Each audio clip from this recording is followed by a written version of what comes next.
বিদেশি বিনিয়োগে বড় বাধা এনবিআর, ফলে বিনিয়োগে আগ্রহী হন না বিদেশিরা। আইসিএবি আয়োজিত এক প্রাক বাজেট আলোচনায় এমন অভিযোগ করেন ব্যবসায়ীরা। বলেন, ঢেলে সাজাতে হবে এনবিআরকে।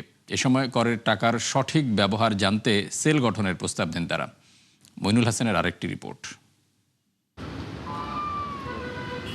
কর জিডিপির অনুপাতে পিছিয়ে বাংলাদেশ, যার পেছনে রয়েছে সুশাসন, সক্ষমতা ও অটোমেশনের অভাব। এছাড়া জটিল কর কাঠামো ও দায়ী সমানতালে।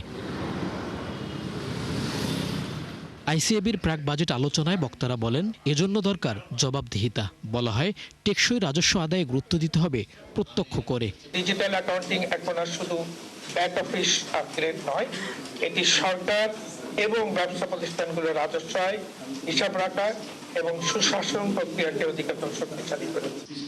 এ সময় ব্যবসায়ীরা অভিযোগ করেন, বিদেশি বিনিয়োগের ক্ষেত্রে বড় বাধা এনবিআর। জটিল কর নীতি আর অশুল্ক বাধার কারণে বিনিয়োগে আগ্রহী হন না বিদেশিরা।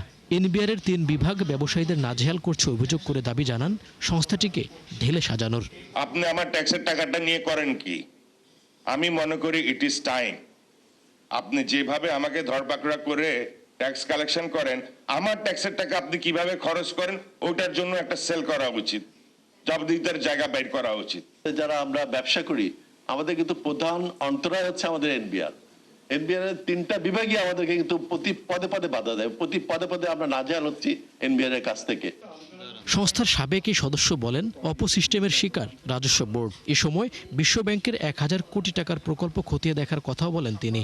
একই সাথে বিনিয়োগ বান্ধব বাজেট দেওয়ার কথা আবারও তুলে ধরেন প্রধানমন্ত্রীর অর্থ ও পরিকল্পনা বিষয়ক উপদেষ্টা। যে একটা অপসিস্টেম তৈরি হয়েছে, আপনারা যেটা বলেছেন, সেই অপসিস্টেমের তারা তো ওখানে এখন কায়েমি স্বার্থের মধ্যে আছে, তাদেরকে দোষ দিয়ে তো কোনো লাভ নাই। অর্থাৎ আমাকে জবাবদিহিতা করতে হবে নাগরিকের কাছে যে এই করের অর্থ আমরা এই খাতে ব্যয় করছি। আশা করছি আগামী বাজেট থেকে এটা শুরু হবে। যখনই আপনারা আয়কর দেবেন, আয়করের প্রাপ্তি স্বীকার পত্রের সাথে পরিষ্কার এই বিষয়গুলো উল্লেখ করা হবে। বাংলাদেশ ব্যাংকের কার্যক্রমে সরকার হস্তক্ষেপ করবে না বলে জানান তিতুমির। আমাদের সরকার বিশ্বাস করে কোন রকম কেন্দ্রীয় ব্যাংকের সঙ্গে হস্তক্ষেপে না। মইনুল হাসান, ৭১, ঢাকা।